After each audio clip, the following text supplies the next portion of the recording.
The security guard's hand came up like a traffic cop's as I approached Riverside Country Club. "Ma'am, this is a members-only event. I need you to leave." "I'm here for the ownership transition meeting," I said, reaching for my phone. "Jazz? Oh my God, what are you doing here?"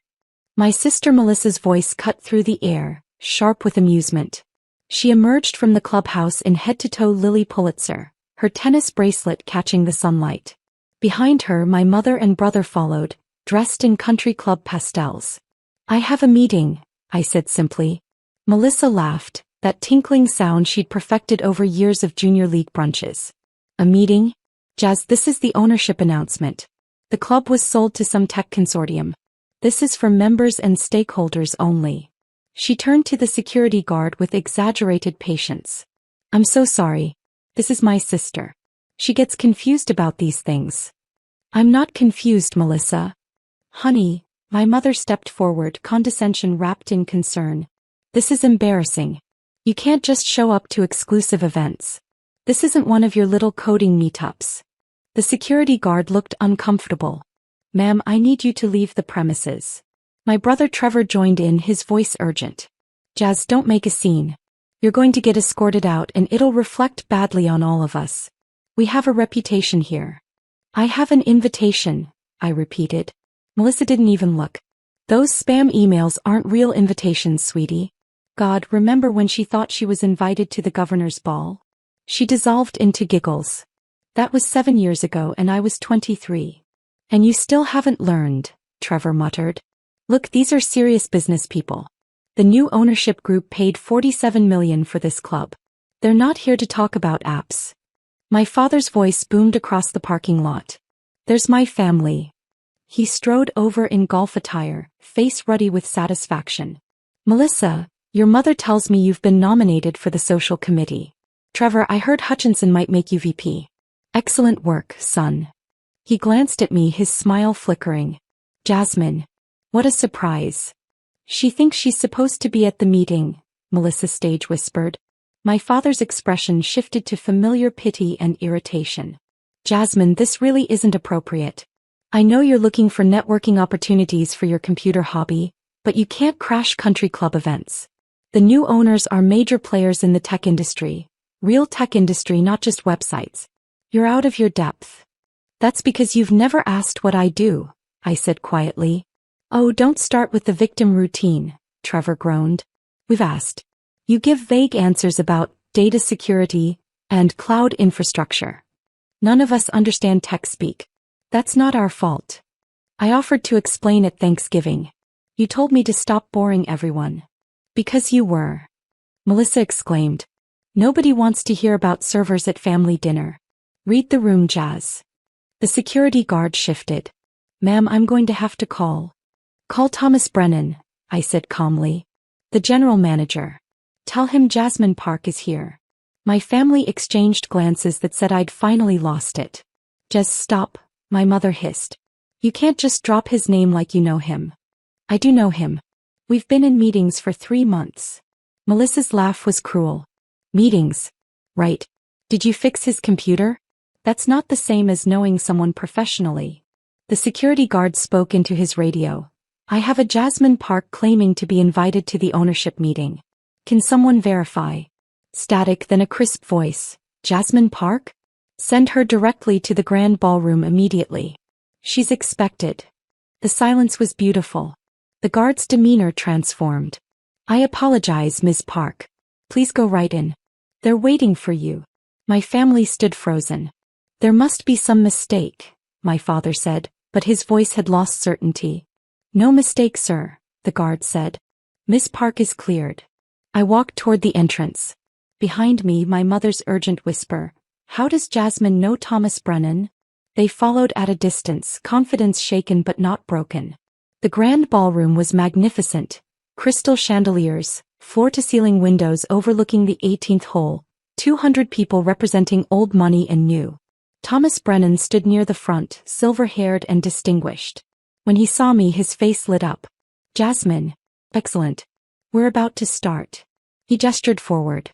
"Your seat is reserved up front. Front row." Melissa's voice cracked. "Thomas, there must be confusion. Our sister isn't. Your sister. Thomas's eyebrows rose. How wonderful. What a remarkable young woman. Please follow me. We have seats for the Park family in the VIP section. My father's mouth opened soundlessly as Thomas led us front, where placards read Park Family VIP Guests. We were 3 rows from the stage, surrounded by people from Forbes covers. I don't understand, my mother whispered urgently. Jasmine, what is happening? The ownership announcement. Like I said. Thomas took the stage. Good afternoon. Thank you for coming. I know there's been speculation about Riverside's future since the Morrison family decided to sell. I'm pleased to finally share the details. The lights dimmed. A presentation screen descended. 3 months ago, we were approached by a technology company interested in acquiring Riverside. Not to change it, but to preserve and enhance it with upgraded facilities and world-class amenities. An image appeared. The Cloud Vault Technologies logo, sleek interlocking clouds and vault doors in silver and blue. My brother made a choking sound. Cloud Vault Technologies is one of the fastest-growing cybersecurity firms in the nation. Founded 10 years ago, they've grown from a one-person startup to an industry leader with offices in 12 countries. Annual revenue last year exceeded $230 million. My mother's hand gripped my father's arm. Cloud Vault specializes in data security for Fortune 500 companies, government agencies, and financial institutions. Their client list includes 6 of the top 10 banks in America, the Department of Defense, and over 200 major corporations. The next slide showed Cloud Vault's growth timeline with exponentially climbing revenue figures. Why would a tech company want a country club? Simple. Their founder and CEO wanted to give back to the community where she grew up. She wanted to create a space where families could gather, where traditions could continue. A new image appeared. My professional headshot from last year's Forbes feature. Please welcome Cloud Vault Technologies founder and CEO and Riverside Country Club's new owner, Jasmine Park. The applause was thunderous. I stood, aware of my family's stares burning into my back as I walked to the stage. Thomas handed me the microphone. The floor is yours, Ms. Park. I looked out at the audience, then deliberately down at my family's table. My father's face had gone gray. Melissa's mouth hung open. Trevor gripped the table edge. My mother's eyes swam with tears. Thank you, Thomas. 10 years ago I started Cloud Vault in a studio apartment with a laptop, $30,000 in student loans, and an idea most people, including my family, thought was impractical. I was told to get a real job, to stop playing with computers, to accept I wasn't cut out for business. I paused. I didn't listen. I worked 90-hour weeks. I taught myself advanced cryptography. I cold called until someone gave me a chance. That first client paid $5,000. I used it to get my next client and my next. Within 3 years, Cloud Vault had 20 employees and 7-figure revenue. My eyes stayed on my family. Last year we went public. Our IPO raised $600 million. My personal net worth is currently $412 million. I own 3 homes, a venture capital fund, and as of this morning, Riverside Country Club, which I purchased for $47 million cash. Melissa made a sound like a wounded animal. I'm saying this not to brag but to make a point about assumptions. When security stopped me today, my family said I was confused. They couldn't imagine a scenario where I had more access, more success, more belonging than they did. I looked at my father. Dad, you asked me to accept my limitations. I did. Only the ones I placed on myself, not the ones you tried to place on me. You asked what I do. I protect the data infrastructure of modern America. When you log into your bank, my software keeps your money safe. When the government communicates classified information, my encryption protects national security. That's what I do. Trevor, you said I'm out of my depth with real tech industry players. I am the tech industry. I've spoken at Web Summit, RSA Conference, and Black Hat. I've been featured in Wired, Forbes, and Fortune. Last month, I had coffee with Microsoft's CEO about a partnership. Melissa, you said my company name was cute. Cloud Vault is valued at $1.2 billion. We employ 347 people across 4 continents. We're not cute. We're essential. I turned to the full audience. I bought Riverside because I have good memories here, watching my family enjoy this club while I studied in the library, unable to afford membership. Now I own it and I'm making changes. I advanced the slide showing renovation plans. First, we're upgrading all technology infrastructure. New security systems, high-speed internet, mobile app for bookings. Second, we're establishing a scholarship program. Every year, 5 young people from the community will receive full memberships, paid Cloud Vault internships and mentorship. We're calling it the Underestimated Founders Program. Applause rippled through the room. Third, membership rates stay the same but criteria are changing. Riverside will prioritize diversity in thought and industry. I want entrepreneurs, innovators, risk-takers. People who built something from nothing. People who were told, no, and did it anyway. Final slide. Belonging isn't inherited. It's earned. This club will be exclusively for people who understand achievement comes in many forms. Not everyone's success looks like a Fortune 500 corner office or junior league chairmanship. Some of us build success quietly with code and determination and refusal to accept other people's limitations. I looked at my family one last time. I hope you enjoyed today's luncheon. And Thomas, could you confirm my invitation for the record? Thomas stepped forward. Ms. Park has lifetime platinum membership. As owner, she has authority over all club operations, membership decisions, and event planning. Thank you. Now if you'll excuse me, I have a call with the White House cybersecurity team in 20 minutes. They're interested in Cloud Vault's new quantum encryption protocol. The applause followed me off stage. My father caught my arm as I passed. Jasmine, wait. We need to talk. We had no idea. You had no idea because you never asked, I said quietly, removing his hand. You never asked what Cloud Vault does, how my hobby was going, why I stopped attending family dinners. You never asked because you weren't interested in the answer. That's not fair, Melissa stood, voice shrill. How are we supposed to know you were some tech mogul? You never told us. I tried. At Thanksgiving 3 years ago, I mentioned Cloud Vault closed $50 million in Series B funding.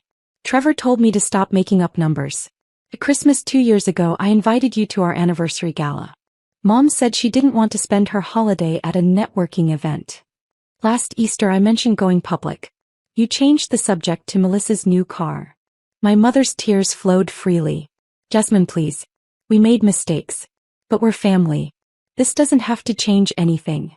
You're right. This doesn't change anything. I was successful before you knew and I'll be successful going forward. What changes is I'm done pretending your approval matters. I'm done being the family embarrassment. You were never an embarrassment, my father said desperately. We're proud of you.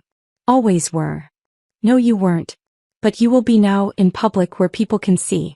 You'll tell everyone about your daughter, the tech CEO. You'll brag at cocktail parties. You'll suddenly remember all the ways you supported me. And I'll smile politely because I'm not petty enough to publicly humiliate my family. But privately, we're done. What does that mean? Trevor asked hollowly. It means you keep your memberships, for now. I'm not vindictive.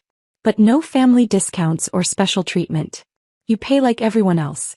You can tell people we're related, but you can't use my name or company for social climbing. And next time you need something, money, connections, opportunities, the answer is no. Melissa's face crumpled. You can't mean that. Family helps each other.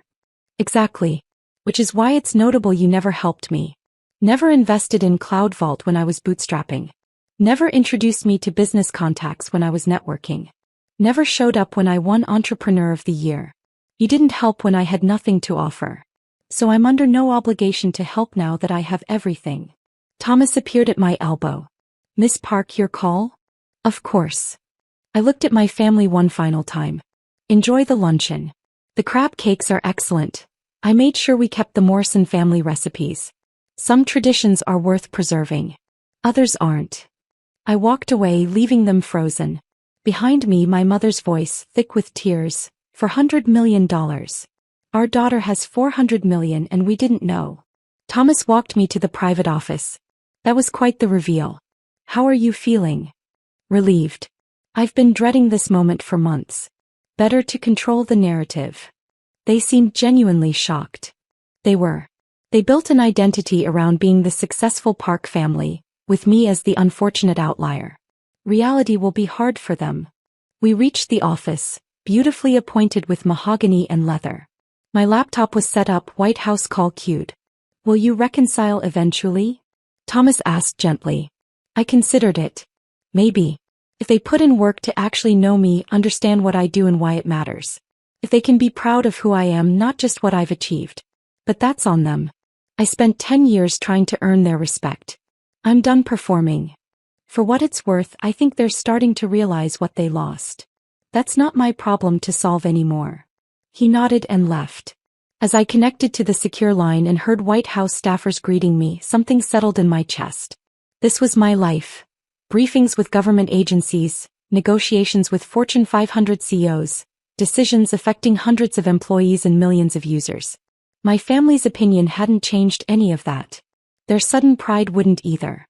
I was Jasmine Park, founder and CEO of Cloud Vault Technologies, owner of Riverside Country Club, one of the youngest self-made female tech executives in America. Their recognition was about a decade too late. The White House cyber chief's voice crackled through. Ms. Park, thank you for making time. We're very interested in your quantum encryption protocol. Could you walk us through the specifications? And just like that, I moved on. While my family processed their shattered assumptions, I had actual work to do. Important work. Real work. The kind I'd been doing all along while they weren't paying attention.